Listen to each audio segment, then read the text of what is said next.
নতুন একটি মিটার কিভাবে আপনারা ব্যবহার করবেন সম্পূর্ণ এই ভিডিওর মাধ্যমে আমি আপনাদেরকে দেখিয়ে দিব।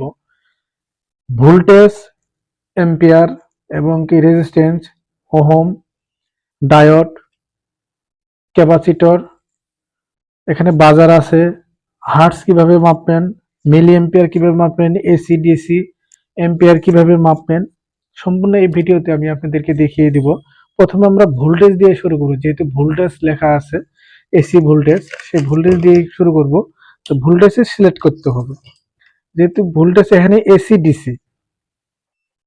তারপর এখানে এসি, এই যে সিলেক্ট সিলেক্ট বাটনটি চাপ দিয়ে এসিতে অটো এসি। তো আমরা এসি ভোল্টেজ যদি মাপি, দেখা যাচ্ছে এখানে লাইন টু পিনের যে সকেটটি আছে সেই সকেটে দুইটা টার্মিনাল, ব্ল্যাক আর রেড কালার যে টার্মিনাল দুইটি আছে সেই টার্মিনাল দুইটি আপনাকে ধরতে হবে। ধরলে পরে লাইনে যে ভোল্টেজ আছে, ভোল্টেজ কত সেটি দেখিয়ে দিবে। তো ভোল্টেজ দেখাচ্ছে। তারপর যদি লাইনটা আমরা ঘুরিয়ে দিই, সেটাও কিন্তু সেমই আছে, ভোল্টেজ দেখা যাচ্ছে 243 ভোল্ট। লাইন ভোল্টেজ আছে 243 ভোল্ট।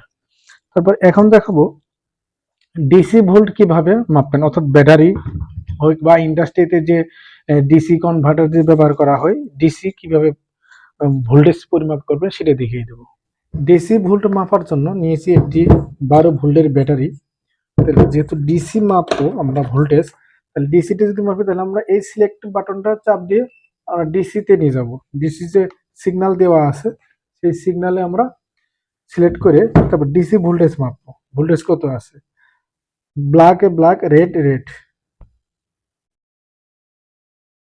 12.86 ভোল্ট। ব্ল্যাক আর রেডে যদি ধরি, ব্যাটারি টার্মিনাল আর ব্ল্যাক আর ব্যাটারি টার্মিনাল যদি রেডে ধরি, তাহলে এখানে ভোল্টেজ কত সেটা দেখাবে।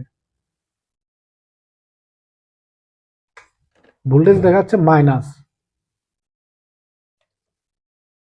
আর যদি আমরা টার্মিনাল দুটা ঘুরিয়ে দিই তাহলে দেখাবে প্লাস।